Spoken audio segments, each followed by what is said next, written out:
Oh, here's something they don't teach you in computer science classes. Sometimes the most catastrophic printer malfunction of your career can lead to the best relationship of your life. And yes, before you ask, this is absolutely a tech support story. It just happens to have a rom-com subplot that nobody saw coming, least of all me. Picture this. It's 3:47 p.m. on a Wednesday. I'm 3 energy drinks deep into what should have been a simple network maintenance day. And I'm seriously considering whether my IT degree qualifies me to become a professional hermit. That's when my desk phone rings with the kind of urgency usually reserved for actual emergencies. IT department, this is Marcus, I answer, already mentally preparing for someone to tell me their mouse isn't working because they forgot to plug it in. Oh, thank God, Marcus. This is Ryan from marketing and I need help.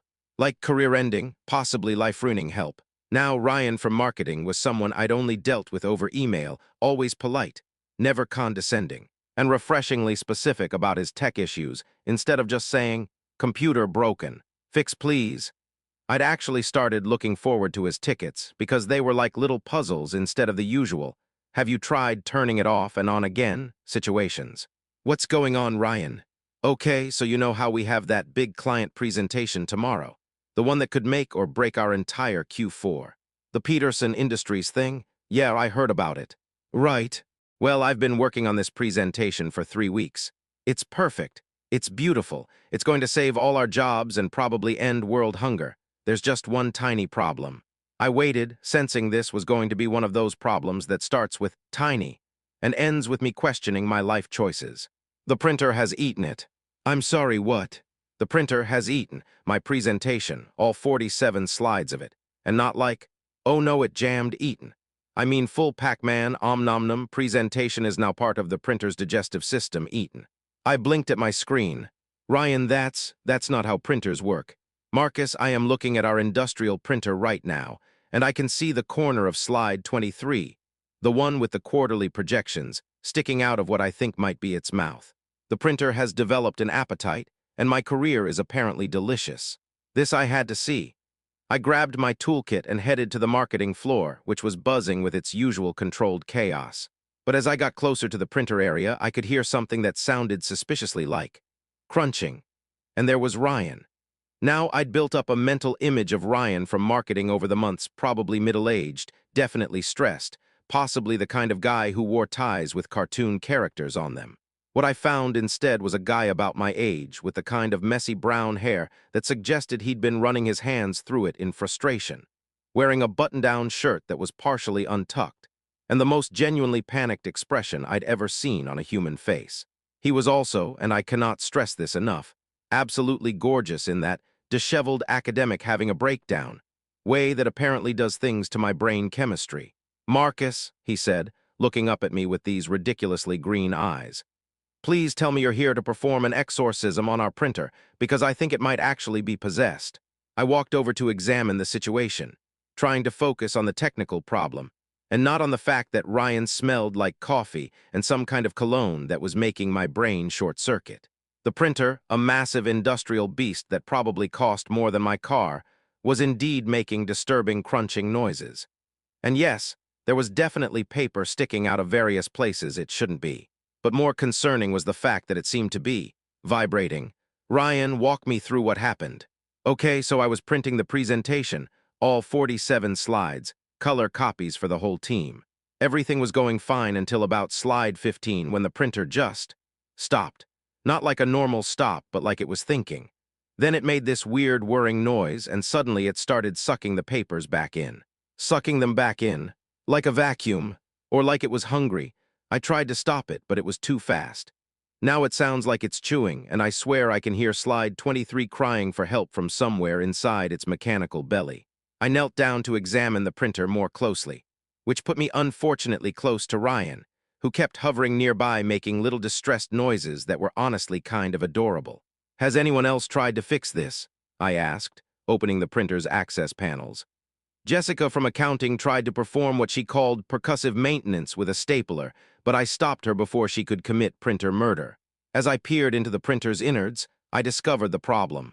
Someone had apparently tried to print something on cardstock without adjusting the settings, causing a massive paper jam that had cascaded into what could only be described as a paper avalanche inside the machine. The crunching sound was the printer's feed mechanism trying to process about 40 sheets of paper that were now accordion folded into a space designed for one. "Good news and bad news," I announced, standing up and trying not to notice how Ryan was biting his lip in the most distracting way possible. "Hit me with the bad news first. I'm already emotionally prepared for disaster.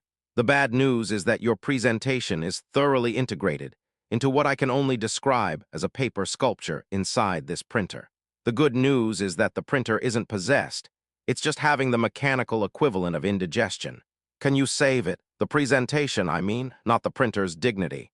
I looked at the printer, then at Ryan's hopeful face, then back at the printer. "I can try, but it's going to take a while. And there's a chance that some slides might come out looking like they went through a blender. At this point, I'll take abstract art over unemployment." What followed was probably the most intense printer surgery of my career. Ryan insisted on staying to help, which mainly involved him handing me tools and providing a running commentary that was equal parts helpful and hilariously dramatic. "Oh God, is that slide 31? It looks like it's been through a war. That's just a crease, it'll scan fine. What about slide 18? The one with the pie charts? Please tell me the pie charts survived. Those pie charts took me 3 hours. The pie charts are intact. Slightly traumatized, but intact." An hour in, Ryan disappeared and came back with coffee for both of us, which was surprisingly thoughtful. An hour after that, he started telling me about the presentation, not just the business stuff, but how excited he was about the creative aspects, the way he'd organized the information, the little design touches he'd added. "You know," I said, carefully extracting what might have been slide 37, "most people just dump their broken tech on me and walk away. You're the first person who's ever stayed to narrate the rescue operation. Well, you're the first IT guy who's ever made me feel like my crisis was actually worth solving instead of just being annoyed that I interrupted your day." I looked up at him, and he was smiling this soft, genuine smile that made my stomach do weird, flippy things. "Besides," he continued, "watching you work is kind of fascinating. You're like a printer whisperer. That's definitely going on my resume under special skills." 2 hours later, I'd managed to extract all 47 slides in various states of distress. Some were pristine, some were slightly crumpled, and a few looked like they'd been through a paper shredder's less violent cousin, but they were all readable. "Marcus, you're a miracle worker," Ryan said, carefully organizing the rescued slides. "Seriously, I owe you dinner, or drinks, or my firstborn child, whatever you prefer. And here's where my brain, which had been functioning normally for the past 2 hours, decided to take a little vacation." "Dinner sounds good," I said, then immediately panicked because was that too forward? Was he just being polite? Did I just accidentally ask out a coworker? But Ryan's face lit up in a way that suggested maybe, possibly, he wasn't just being polite. "Really? That would be amazing. I know this great little Thai place that doesn't judge you for ordering enough food for 3 people when you're stress eating." "Sounds perfect. Fair warning, though. I might spend the whole dinner explaining why this printer decided to become carnivorous. I'd be disappointed if you didn't." The presentation, by the way, was a huge success. Ryan texted me the next morning with a photo of the Peterson Industries team shaking hands with his boss, along with the message, "Printer surgery saved the day.